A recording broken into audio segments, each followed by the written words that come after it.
There is an oil pipeline in Kazakhstan that symbolizes where this post-Soviet nation of 20 million people stands today. The Caspian Pipeline Consortium, or CPC, carries about 80% of Kazakhstan's oil exports, which makes it crucial to the country's prosperity. Built in the 1990s with the backing of Russian and Western investors, it helped Kazakhstan grow into the dominant power in Central Asia, able to attract world leaders and would-be investors with the promise of its vast natural resources. Yeah, few leaders can even compete with the people around this table. They're from Central Asia. But there is a problem. The CPC flows over Russian territory, and it's recently come under attack by Ukrainian forces targeting Russian assets, forcing Kazakhstan to reconsider its dependence on the CPC and on oil itself. Oil has been a blessing, but there are challenges. Халық неге осыншама қазба байлықпен бар болған 20 миллион халық осындай бейшара күй кешеді? Сүріп атқан өмірін бізде жақсы өмір сүрсек, балаларымыз әйтеуір алдымызда аман жүріп, халықтан кем болмай жүрсе екен деп. I went to Kazakhstan myself to find out whether it can go beyond oil and forge a more independent future.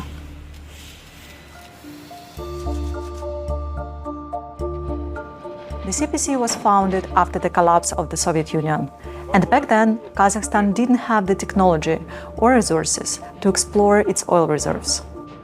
So it invited foreign companies to help. The country was just basically got its independence in 1991, and in 1993 Kazakhstan signed the first large agreement. Chevron was the first.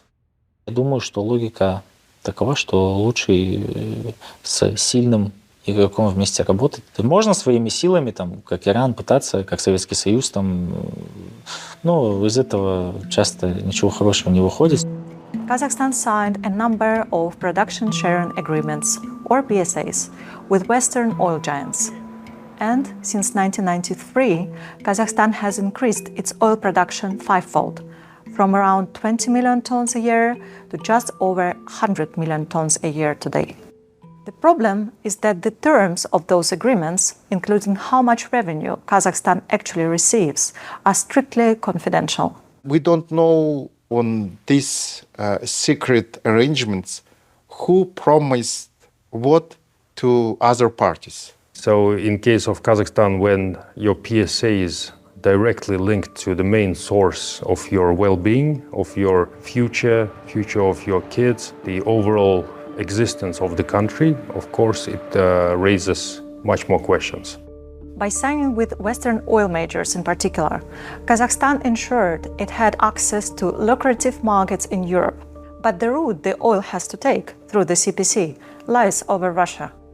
And since Russia's full-scale invasion of Ukraine, this arrangement has proved far from ideal. Since 2023, Ukrainian drones have been targeting oil infrastructure at the port of Novorossiysk, where the CPC reaches the Black Sea. And in November 2025, an attack severely damaged the marine terminal of the CPC itself. Ukraine said it targeted the CPC to deprive the Kremlin of oil funds for its war. But Kazakhstan's exports became collateral damage. Те получают какие-то деньги за транспортировку, но как бы Европа больше страдает от этого, и Казахстан больше страдает от этого. Because we could not export that crude, we had to basically reduce the production. So the overall impact of logistics and some other challenges that we've been facing is about 5 million tons since the start of this year. That equates to 5% of Kazakhstan's overall production, which means less money from oil is coming into the economy. And while big cities like the capital Astana may look awash with money, much of the country tells a different story. Every penny of state budget counts. The Mangistau region boasts some of the country's most impressive landscapes and wildlife. It's also one of the main oil regions in Kazakhstan. But the situation in Zhanuzin, one of the major towns here, makes it hard to believe that enough oil money is flowing back to the places it comes from. 1980 жылдан бері тұрамын. Біздер тек қана шикізат өндіруші тек аймақ ретінде сондай көзқараспен қаралдық, соның күйінде қалдық. Біздің қаламыздың мынау мысалы Астана қаласын салып жатыр. Ол қала өркендеп баратыр, өсіп баратыр, бірақ біздің қала ешқашан өспейді оның. Өкінішке орай біз енді сол бұрынғы сол кеңестік заманнан қалған сол күйде әлі келе жатырмыз. Өсім біздің мемлекеттің өсу бағыты осы тұрысы мынау міне барлығымызды да қатты қапаландырады.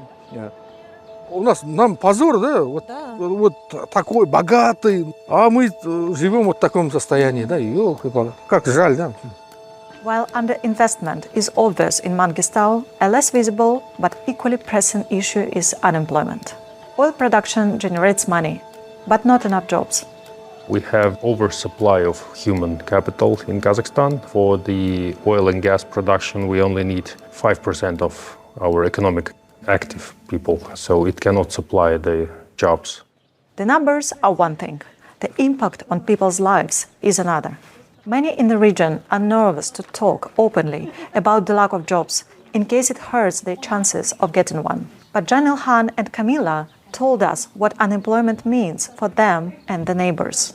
Осы жұмыссыздық адамдары көп қой, үйлерінде жаңағы жағдай жоқ адамдар көп. Оның ішінде мұнайда жұмыс жасайтын адамдар да жүр. Бәрінің де несі бар ғой, енді жұмысқа кіргісі келетін. Бізге жұмыс керек. Біз жұмыс талап етеміз. Біз жүргенімізге мына кісіні 5 жыл, менің кісіні 4 жыл жүрсіп, жұмыс ала алмайтын болсақ, бізге қандай бұл низат деп айтайық? Айта аламын, жағдай жоқ, көп адамның жағдайы жоқ. Жаңағы 100% адам болса, соның 80%-ның жетібайдың адамдарының жағдайы шамалы. Kazakhstan is one of the few countries in the world where the birth rate is above 3 and the median age is below 30. With so many young people and so few jobs available, generations of the same family can find themselves unemployed. Арманым осы балам жұмысқа кірсе, семья болса, немере сүйсек, халықтың сүріп жатқан өмірін бізде жақсы өмір сүрсек, сол арманымыз. Балдарымыз әйтеуір алдымызда аман жүріп, халықтан кем болмай жүрсе екен деп.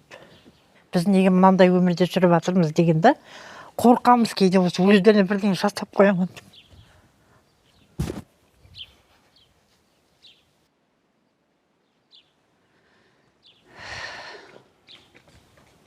Жақсы өмірге ұмтылғысы келеді ғой бәрі де. Бәрі де адамдардың бәрі де лайықты ғой жақсы жұмысқа, жақсы өмірге. Өзіңнен не болмағасын ешкім тыңдамайды. Өзіңнен менен мысалы нәтиже қазір жоқ. Біз тыңдамайды ғой. For me, the difference between Mangistau and Kazakhstan's major cities was clear. But that view isn't shared by everyone. Some people say that the oil profits are spread unfairly between the regions which do all the oil production, where you yourself worked, and the center. So how can you answer this? I never heard this kind of opinion, but I think this is a very wrong opinion. We cannot say that we make one province and we spend there. We're just one unified country, right? We are not a federation. And I think these are very dangerous talks and dangerous opinions. We should not support them.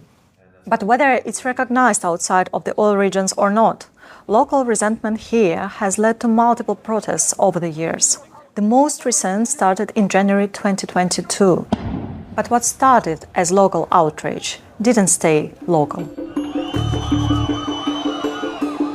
Я сидел в этот момент в Алмате, и я думал, опять сейчас на Западе они чуть-чуть постоят, бунтуют. В Алмате никто не выйдет, в Алмате опять выйдут эти. И знаете, вот 4 января в Алмате вот была очень солнечная погода, и резко тучи затянули небо. И вот такое прям появилось предчувствие, что что-то вот идет, да, вот какой-то вот. То есть был хаос. Thousands took to the streets in Kazakhstan's biggest city, marching from Almaty Arena towards the mayor's office. After the demonstrations turned violent, live rounds were fired into the crowds, and ultimately, more than 200 people were killed. Andrei was there. I met him at the memorial that now stands to commemorate the death. Ломбарды все разграбили. Ой, то есть это здесь? Вот это?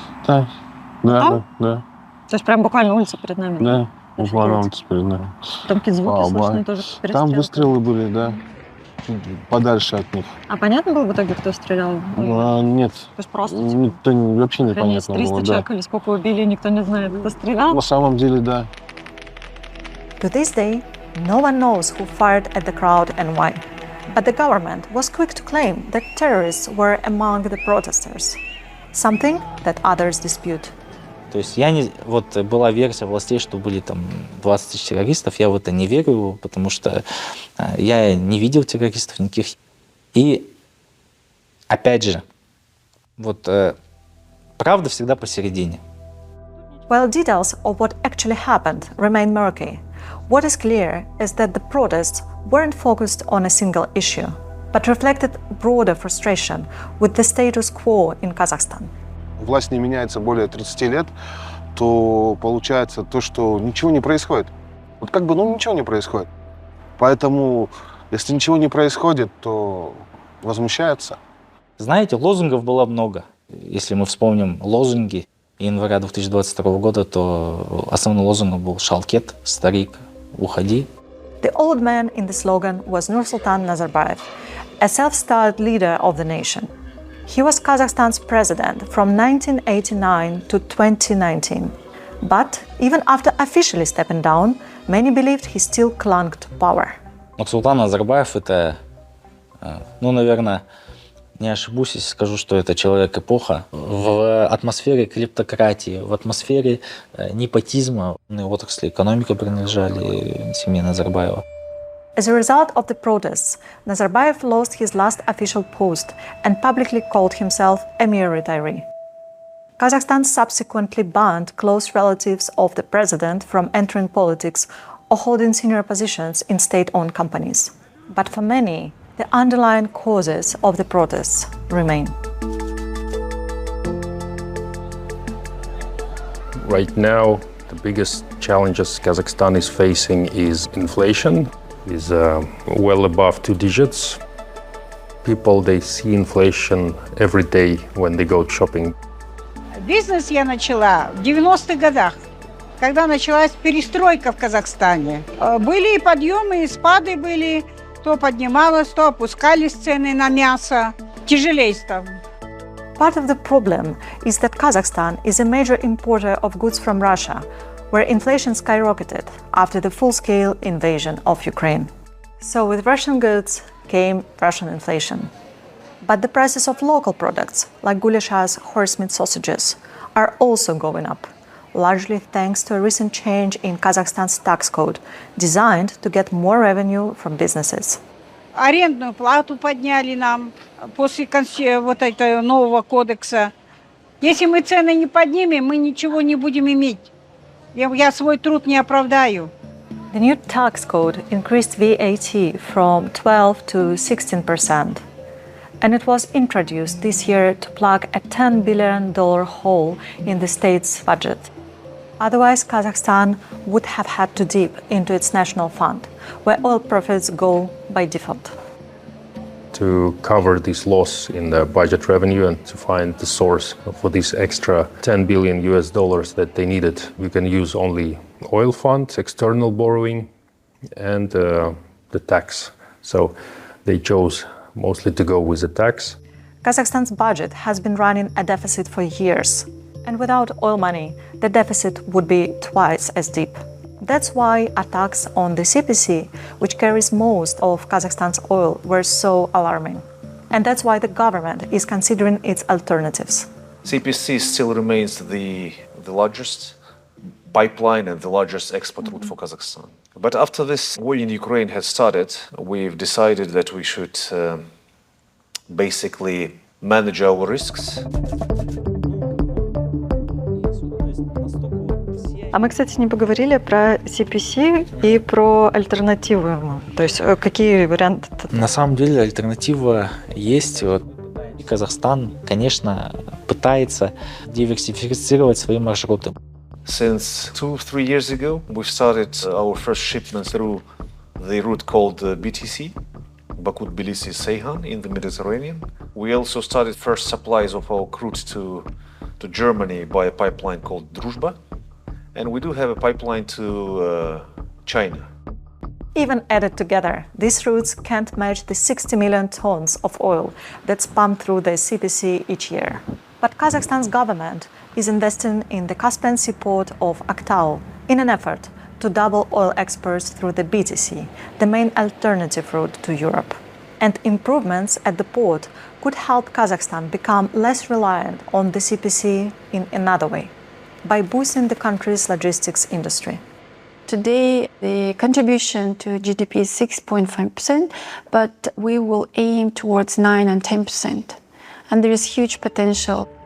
Sitting as it does between China and Europe, Kazakhstan is a crucial transport hub for goods traveling between the two. Both are investing in the Trans-Caspian International Trade Route, or Middle Corridor, to speed up transit times. Aktau port plays a crucial role shipping goods both east and west across the Caspian Sea. Мы находимся в международном морском порту Актау, на борту буксира-кантовщика «Батыр». По судам, стоящим в портах Актау, мы работаем с сухогрузами. Это вот это сухогрузы? Это вот все сухогрузные причалы. Вот это вот вдоль стенки все сухогрузы. Контейнеровоз, сухой груз, сухой груз. Судов стало намного больше, потому что транскаспийский вот этот коридор расширяется, поэтому судозаход только увеличивается, работы хватает. Работаем мы круглосуточно, 365 дней в году. And Stanislav could get even busier. The port is planning to add 2 new cranes and upgrade 2 of its loading berths to increase capacity. It's all part of Kazakhstan's wider push to quadruple the amount of goods shipped via the Middle Corridor. Currently, the Middle Corridor, last year we shipped 4.5 million tons. And by 2030, we need to achieve 20 million tons. But there is a huge issue that could derail this effort. The Caspian Sea is shrinking. The level of the sea has been dropping, and at the moment it has reached one of its historic minimums. Over the past 2 decades, the sea level has dropped by 2 meters, in part due to global warming. В принципе, можно глазом увидеть, но в основном мы чувствуем это по приборам, по эхолотам. То есть, когда включаем глубину под килем, смотрим, и в некоторых местах порта уже прям чувствуется, что дно близко. To prevent ships from running aground in the years ahead, parts of the seabed will have to be dug out or dredged. But some don't see this as a permanent solution. In some areas, shoreline retreated for 35 kilometers. Some people even claim that it's even up to 50 kilometers. So it's not sustainable just to make dredging and expect that sea level will be stable. So what is needed, that's to take diplomatic and other efforts to promote regional cooperation. In all fairness, Kazakhstan is trying to do this. In April this year, Astana hosted the first ever regional ecological summit. For us, it was extremely important that this summit is not yet another summit, but it also can bring very concrete outcomes to the region and a clear understanding for the region what we would like to do next. I'm confident that our deliberations today will produce meaningful results and lead to concrete joint initiatives. Thank you very much. The summit did produce some results. Heads of the Central Asian states signed a joint document on environmental cooperation. Kazakhstan also pushed to establish an international water organization backed by the UN. But the conference also felt strangely surreal, hosted as it was in glittering Astana, a world away from Mangistau and the other front lines of ecological damage. The futuristic capital may stand as a testament to Kazakhstan's ambition and drive, but it was built with the backing of petrodollars, and it's hard to imagine Kazakhstan's future without oil. We do want to diversify the economy, but the oil industry should not be treated as something bad. I mean, it's something which helps our economy to grow, and I think it should remain so. You cannot diversify from something that is so profitable. You can do only so much. So the oil was the #1 resource for Kazakhstan, defining its economics and politics. It remains so, And it will remain so at least for the next 20-30 years. So oil will clearly play a role in Kazakhstan's prosperity for years to come. But it doesn't have to be the only driver of the country's economic engine. I think it is fair to say that Kazakhstan is still dependent on its oil. However, if you look at the GDP, Kazakhstan's oil industry, it plays a significant role, but not the significant role. Manufacturing is one of the fastest growing industries in Kazakhstan.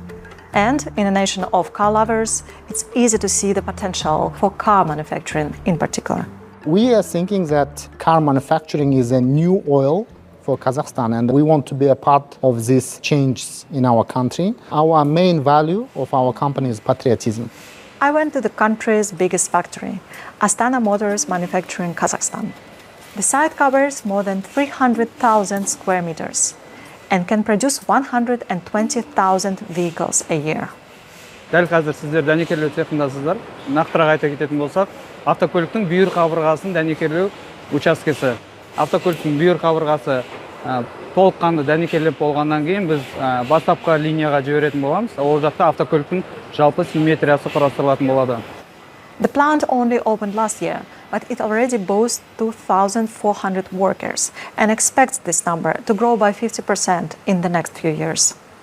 Жұмысқа орналасу, жұмысшы орындарды ашу, жалпы осы дәнекерлеу цехында жалпы айтқанда 90% қазақ жігіттері жұмыс жасап жатыр. Біз онымен мақтанамыз, қазақ жігіттері автокөліктерді шығаратын қазір бір дәлелі осы деп. And because cars are made up of thousands of individual parts, jobs can be created not just on the shop floor, but at the countless suppliers who make those parts. Why car manufacturing is very important? Because car manufacturing is creating industry. We want to produce not only car here, we want to produce parts in Kazakhstan. At another Astana Motors facility, employees are making multimedia systems which can be supplied both to the factory and to other clients. Сборкадан кейін толық дайын болған мультимедианы толығымен кабельдерін жалғаймыз. Бұдан кейін программное обеспечение по программа енгіземіз мультимедиаға. Поняла. А я обратила внимание, что у вас в основном женщина работает здесь. Это случайно или специально? Бізде специально. Неге әйелдер? Өйткені плата бізде өте нәзік. Оның любой деталін сындырып алу мүмкін. Ер адамдар өздеріңіз белгілі, винтті қатырған кезде қатты сындырып жіберуі мүмкін. Сол үшін әйел адамдар тиянақты, таза жұмыс жасайды сол үшін. For now, much of the work here is assembling elements prefabricated abroad. But Astana Motors wants at least half of the parts used in its cars to be made in Kazakhstan. And ideally, those parts will be made using the country's own natural resources. A lot of raw materials we have in Kazakhstan. And if we will use these raw materials and produce here some parts, it also will create for our economy good growth. This is a patriotism, and it's our dream. Kazakhstan has some of the richest deposits of critical minerals anywhere in the world. It has proven reserves or active production of roughly half of the 54 minerals the US considers essential to its economy and national security. And today, more than 65% of Kazakhstan's territory remains geologically underexplored. That kind of potential has drawn serious interest, not just from local businesses, but even from Donald Trump and his family. And last November, Kazakhstan's president, Kassym-Jomart Tokayev, was invited to the White House alongside other regional heads of state. Few leaders can even compete with the people around this table. They're from Central Asia. All of this underscores Kazakhstan's huge potential to attract new foreign investment. But given the history of the production sharing agreements of the 1990s, many will be hoping that from now on, the people of Kazakhstan will get a better deal. Если СРП – это ошибка века, то это вообще будет и двойная ошибка века, если наши власти не извлекут уроков из нефтяных контрактов. Бұл жердің халқы сондай біздің Қазақстанның осындай шикізат базасы ретінде шетелдің тек қана халық мейліге дамыған, қарыштаған демократиялық мемлекет болса деп армандайды әлі халық. Весь народ стремится к лучшему. Ну, в любой ситуации будут стараться народ. Я думаю, решим вопрос. Мы все на это надеемся.